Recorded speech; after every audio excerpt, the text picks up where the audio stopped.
Hello, everybody, and welcome to this week's PromoChat Deep Dive. My name is Javier Melendez, and I'm joined by Scott Nussinow of Artwork Services USA. Hi, Scott. How you doing, Javi? I'm doing well, and just so everybody is aware, this podcast and Deep Dive is going to be sponsored by Maple Ridge Farm, so it's a very special thank you to them. So, Scott, we wanted to discuss logistics. Now, you have a very deep history as a supplier who shipped hundreds of thousands of packages in your lifetime. And here at All-Star, where I am, we ship hundreds of packages a day of premium incentives. So I want to jump into one of the questions we had that was kind of an interesting response. So Q2 was one of the most stressful things about shipping logistics is that we can't control every step of the process. How do you solve logistic problems when there's a snafu and it's out of your hands? So your response was, well, we can't control everything, which is accurate, but we can creatively mitigate negative effects of logistics snafus and find ways to swap with good open communications. And if you see a potential S-storm, which I'm going to interpret as a snowstorm, seeing as we're both from the Northeast. Okay. If you see a potential snowstorm on the horizon, say something, offer alternatives, and provide options. So, Scott, how do you best do that? How do you swap out those snafus and mitigate some of those risks on your end? Well, the first thing is communications. Communications is so important, and it's where a lot of people fail. They'll do a job well, but they don't communicate what's happening, or they can mitigate a problem, but failure to communicate often leaves someone out of the loop and wondering what's happening or what has happened. The best way that I've found is to monitor things, to stay on top of it, and if you see something that looks like it could potentially go south, say something, communicate. Plain and simple. Yeah, we've seen that here too. When we have critical shipments, we'll go ahead and I'll look at okay, there's a huge snowstorm coming if you're in the Northeast, let's say, or we actually just had this last week where Hurricane Dorian was about to come through. We had some packages going to Florida, and I said, okay, let's upgrade them to guaranteed shipping. Granted, there's more cost there, but you just don't know how that's going to affect services. And we had to eat a little bit of the guaranteed service, but it got to the client before the event, so everybody was happy. And from my side of things, the way I look at it is, you've already done 90% of the work. It's just getting it there at this point. So why wouldn't you give it the same amount of care and attention and follow-up you would have with the supplier as you would making sure that the actual printed items are actually going to get there? Absolutely, and I think that's a great example. I thought you were going to say we had a snowstorm last week. I'm the guy in Maine, and I was thinking, at least we dodged that bullet. That's a perfect example. When you look at something, and especially in your line of work, where you're dealing with products that are substantially a higher value, and a failure for delivery constitutes a much more grave situation. So in your case, you saw the potential for something going sideways, and you took a proactive approach, and I think that's very, very, very helpful, and something that adds value to people working with you, because you are that kind of person, because your company does represent that type of intuitive thinking. Well, I definitely appreciate that. And that's kind of leading me into this next question that was asked that I think you and I kind of have a pretty collaborative thought mind on, which was, the question was, how do you feel about free shipping when we know there's really no such thing? Your response to that was, in my opinion, free shipping is more for the lazy. It provides a quick, concise, and at a glance, sometimes time-saving pricing. But we all know that almost nothing is free, and that personally I'm pretty good at math and prefer transparency, but I'm not John Q. Public. So Exactly. I'm of the same mind where I'm looking at a project and I say, okay, how should we do this? And, some people will build in pricing like setups and things like that, but why not just list them out? And you see all the time where there's people in retail and stuff, and they'll say, well, free shipping. But you and I both know that that's not really free. There's a cost associated somewhere. How do you look at free shipping and say, okay, I'm not going to offer it to you free. Here's what we're actually looking at. And how do you best handle, well, I'm going to get that free from XYZ person? I'm making some notes here as I look down. There's two different kinds of free shipping in my perspective, and I'm pretty sure that you would agree, or at least I'm putting you on the spot now and making that on you. There's free shipping that's consumer centric. We like free shipping when we go to Amazon and we're going to order. I just ordered some filters for my humidifier. Free shipping, easy. That's done. I mean, it's very basic. Free shipping on the commercial side can be a little bit more insidious. Free shipping can be via Pony Express. So your free shipping may have the product there in 3 weeks, but it was free. Where I like the transparency is I'm going to pay for the product and I get a voice in how it's going to be shipped. If I know it's being shipped by one of the standards, if it's small parcels, UPS or FedEx or DHL, whoever, you have a fairly reasonable window of expectation, what you're going to get for services, when you're going to see the product. The idea of free shipping in commercial commerce, to me, is really there's danger in there, and as I said before, I know I'm not John Q. Public, but I can add. So if I know if I'm spending $5 on a product and it's costing me 50 cents to ship it, I can figure out that I get $5.50 in that, as opposed to paying $5.50 and somebody says the shipping is free, but it arrives 13 weeks later. It was free, but it was late. Yeah, and it's funny because when I look at, say, Amazon, and Amazon is funny in how they do things where, you pay for a Prime membership and you're always going to get your 2-day service.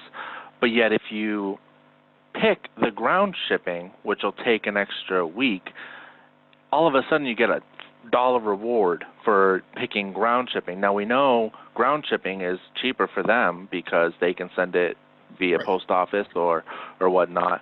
And it's funny how Amazon is now buying up fleets of aircraft, trucks, train models to ship all of this incoming freight, because you have to think it's not just shipping from their warehouses. They also got it from overseas or wherever the manufacturer was. So they're not just dealing with outbound freight, they're also dealing with inbound freight and how their whole logistics model works. And it's astounding the amount of logistics that they go through, so much so that it's a cost savings model for them to actually buy 747s and ship cargo in their 747s. So it's funny to me how everyone's kind of thinking the Amazon way, but then as a distributor, when I look at it and I say, okay, if I'm going to ship something to you, I want you to know, okay, yeah, it might cost you $50, $75 for this product to go ground, but if I don't have approvals that I need or whatnot, I need you to know, hey, there's going to be an increase in shipping, and I can't just say, well, it was free shipping, and now all of a sudden I have to charge you an extra $75 to get it there second day. Having that transparency, especially in the B2B world where you say, okay, this is what it is, this is the cost, and I think a lot of people will look at it and say, yeah, that's what UPS or FedEx or whoever your carrier is going to charge to ship it. Now, one of the points, though, that I wanted to make, and something that was brought up in the chat, was how can you work down how do you get better pricing, and how can you get better deals on your shipping? Now, you as a supplier, you shipped hundreds of thousands of packages. Do you have any insight, and I'm putting you on the spot, on how you think you can mitigate and help lower your logistics and shipping costs? Well, I can tell you how not to do it. That's great advice too. Well, sometimes it takes stepping on a couple of landmines to understand it's not so much what you do, but what you don't do going forward. Uh, as a small to mid-tier business, the thought back then in my early days of paying a broker or a middleman something, to do something was just it was antithetical to everything I believed in. I can do this. I can be my own. I can learn this, and I can be my own shipping expert. And by golly, I showed them, and I showed them by punishing me. Yep. And the amount of time that I wasted, and ultimately absorbed costs that were far greater than having contracted with through a consultancy or a brokerage relationship, somebody whose job it was to manage this on a day in, day out basis. I look back at it and I smile, and again refer to it as one of the landmines, one of the many landmines that I've stepped on. I'm convinced that there's nothing in this world that I cannot do. There is a very finite number of things that I can do well. And having served as my own logistics expert was a somewhat of a recipe for disaster. I would say that depending upon what your needs are, what the company's needs are, working with a broker or an expert, not for the day in, day out, and maybe you even do, because sometimes they can negotiate better rates than you can get as an individual company because they're aggregating so much traffic. But working with somebody, once again, I'll pick on your company and your line of business where you're dealing with things that are... Go right ahead. You're dealing with products, not exclusively, but in many cases, you're dealing with products that are on the higher end of the price spectrum, and they are much more time sensitive. So a failure on your end can constitute a real disaster. And also, given that I believe, if I understand your company and your model appropriately, a failure in any one step, in any one order, can constitute the loss of a very, very, very substantial client, because I was reading, your average client, the size, et cetera. So it's not just simply screwing up an order. You can screw up a relationship that could ostensibly cost you millions of dollars of revenue. It makes sense in my world. It makes sense to either, if you have the scale, then you have an inside person who does this, and this is what they do. This is their job. If you don't have that kind of scale, then perhaps you want to work with somebody after it. The most time that you would spend, and you should spend, is on vetting the different vendors. Go out and see who's available, what they offer, how you can integrate to your process so that it requires the least amount of work on your end, but yields the best product, the best deliverables for both you and your customers. Excuse me, as I'm taking some notes here. Those are some pretty great words there. And it's funny because we ship, like I said, hundreds and on some days thousands of products, especially as we are launching into Q4. We have a ton of inbound freight coming in. We have a warehouse team that handles this. As a business that does do that, we're looking at cost efficiencies and things like that. And some things that people may not realize is some of the tools that are out there.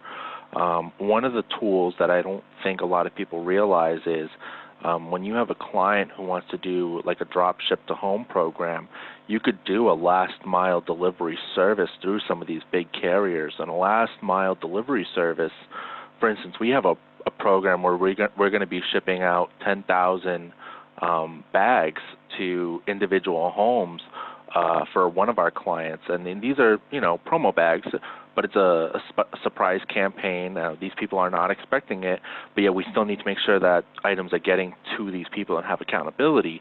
So we use a last mile delivery service through one of the bigger carriers, where they'll pick up the pallets of individual deliveries from us and deliver to the local post office, who will then do what's called last mile delivery. And a lot of bigger players do this, but some of the smaller or mid-sized distributors may not even know that they have that, or that they can sometimes work with a broker or a consultant and have their shipping go out to bid to get better rates. And it's funny how I don't pretend to be an expert in things like the best screen printing decoration, or will a 230 mesh work better than a 110 mesh on this project. That's not what I'm looking at. What I'm looking to do is partner with suppliers and service providers who are experts in their field and know these things, like you're saying, and work with them to establish what's the best way to make this work for the end user. And it's funny how when you relate that to companies like Amazon or Walmart and things like that, they're having the same conversations just on a bigger scale. So everyone's talking the same, and everyone's utilizing the tools that they have in their toolbox. But it's funny how it all ends up being, what's the best way to get the product to the client, whether it's a commercial or a consumer, and what's the most efficient way to do it that's most appeasing and best priced to the client or customer. So it's just funny how we all, when you look at the whole conversation, it's really rounding back out to that. And by the way, I'm used to taking the hits. I'm a Boston sports fan, so we're used to taking the hits all day long. Sorry, you're a what?